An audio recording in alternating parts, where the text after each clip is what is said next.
بسم الله الرحمن الرحيم. In order for Israel to succeed the United States as a ruling state in the world, not only must the US economy collapse and the US dollar collapse, and when the US dollar collapses, it brings down the whole world of paper money with it. And if you don't believe me, just wait. Just wait. Not only must the United States collapse its economy and its money, but in addition, Israel has to wage a big war, which even non-Muslim political analysts are now anticipating. A big war. Even Jews now within Israel, I'm getting emails, even Jews within Israel, Jewish academics who are in opposition to the Sharon government, they are now understanding that there's something big about to happen. And they're warning the world about it. Of course, it's too late now. Israel has to wage this big war, which is already planned long ago. And the territory of the state of Israel will dramatically expand.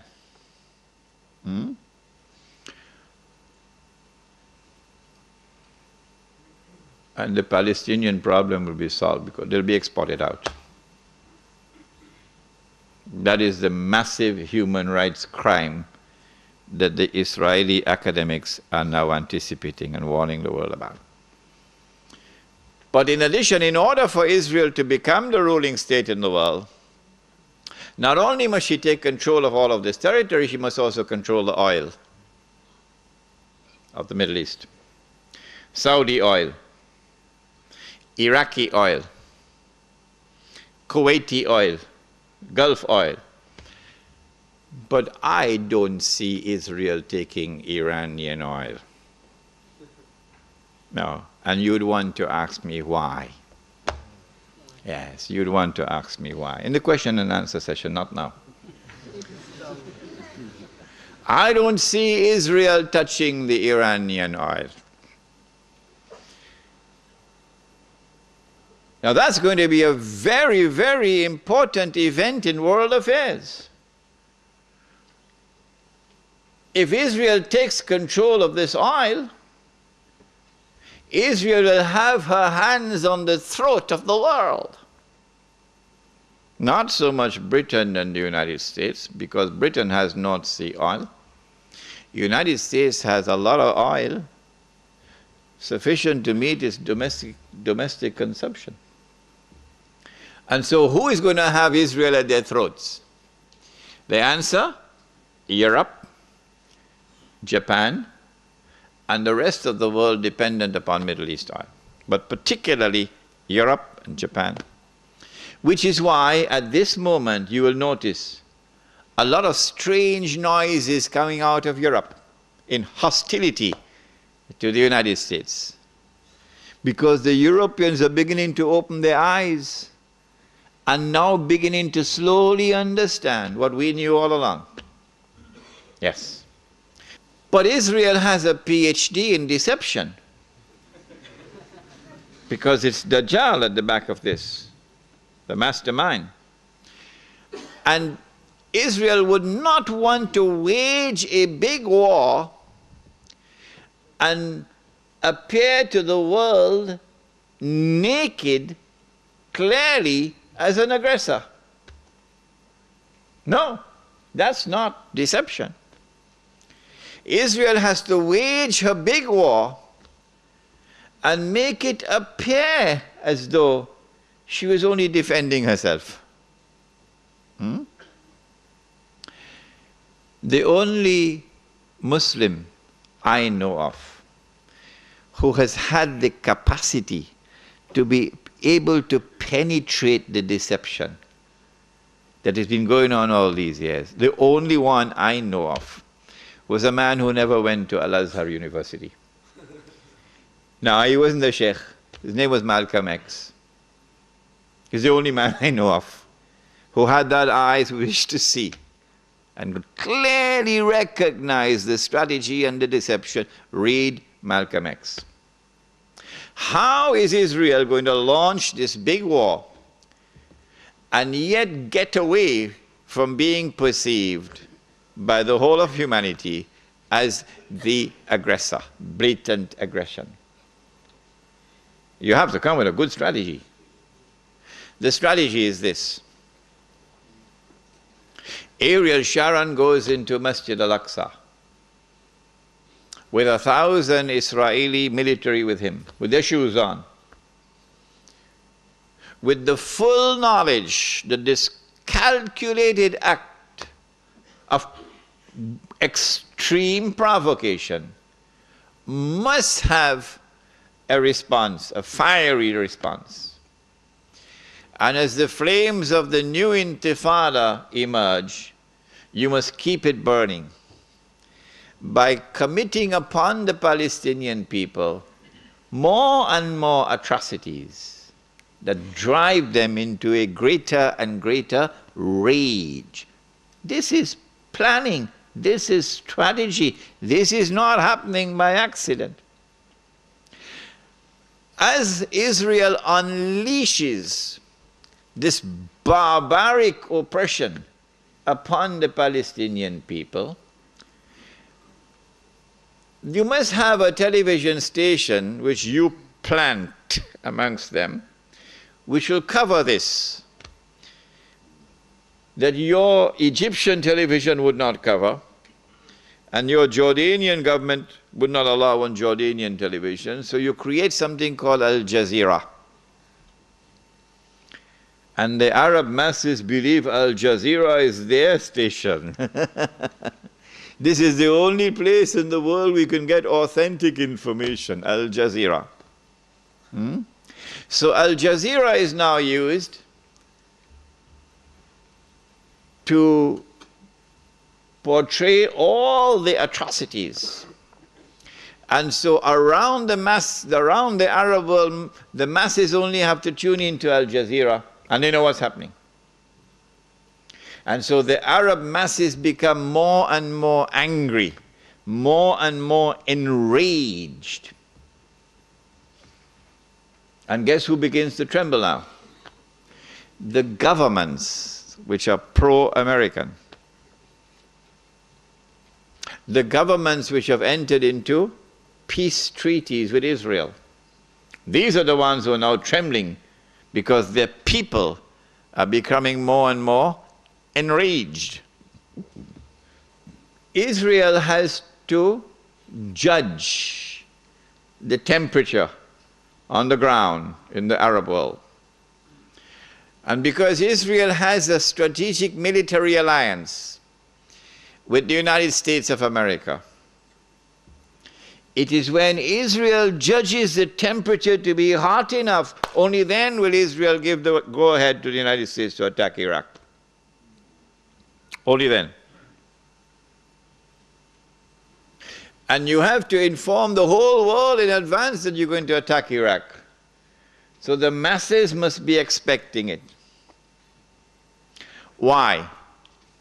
So that when the United States attacks Iraq, you would have the kind of spontaneous outburst from the Arab masses that you want. That they will take to the streets in massive demonstrations. The kind which brought down Zulfikar Ali Bhutto in Pakistan. They tested this formula. They tested this formula because they were actively involved in all that drama in Iran. Oh yes. Without in any way being uncharitable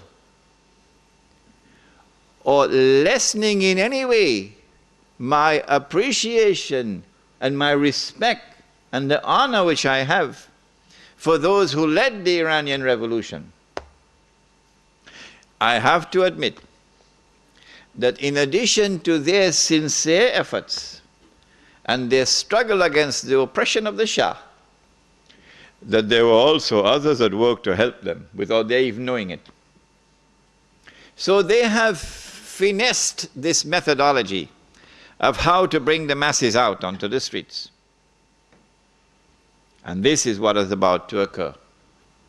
As the masses go out onto the streets, the ones who are going to be targeted are the pro-American regimes in the Arab world.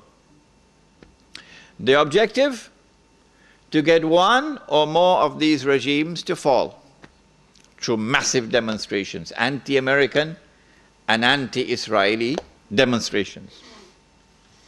Which one is likely to fall first? Let me stop. Come on. Huh? Jordan is correct. Jordan is correct. Which is why Abdullah has his bags packed already.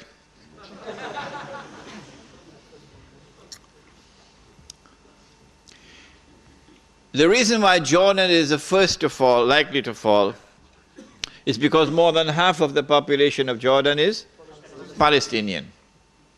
And because Jordan shares a border with Israel. If the Jordanian government falls, in consequence of the attack on Iraq, and the Jordanian government, or shall I call it the Anglo-Jordanian government, is now replaced by an anti-American, anti-Israeli, and best of all, a government declaring itself to be Islamic. If that happens, and the Jews are going to be praying for that to happen, then you will see television really coming of age for the second time. The first time was September 11th. Television will now get to work around the world, CNN leading the pack, and the media around the world will now be used to portray an impending scenario in which, like the domino effect, governments around the world of Islam, they will claim, are now going to fall. And the world of Islam is rising up now. And one-eyed Muslims, of course, are going to believe it. The world of Islam is now going to rise up, and all these governments are going to be swept away. And authentic governments representing the Muslim masses will now emerge. And therefore the Jews are going to have their throats cut. This is going to be the most dangerous moment in the entire life of the world of Jews. The media will portray it. If we don't do something, we will all be slaughtered by these Muslim fanatics. Yeah? I tell you, this will be drama worthy of Hollywood when it comes. Huh? They must be hating me now for revealing their secrets. It is in this scenario that Israel will say, we have to do something. If we just sit here and do nothing, the state of Israel will be destroyed and the Jews will all be slaughtered. What can we do? They call it a preemptive strike. A preemptive strike. But it won't be a preemptive strike. It will be the most dazzling display of the magnificent application of state-of-the-art military technology that will leave even Uncle Sam in the backyard. A war like Uncle Sam has never seen and could never wage. That is what Israel is going to wage. Do they have the technology? I believe they have technology that even Uncle Sam doesn't have. It will be a lightning strike. Israel has to put on this magnificent display of military power and state-of-the-art technology beyond anything else that the world has ever known, in order for Israel to impress upon mankind the validity of its credentials that is now going to become the new ruling state in the world.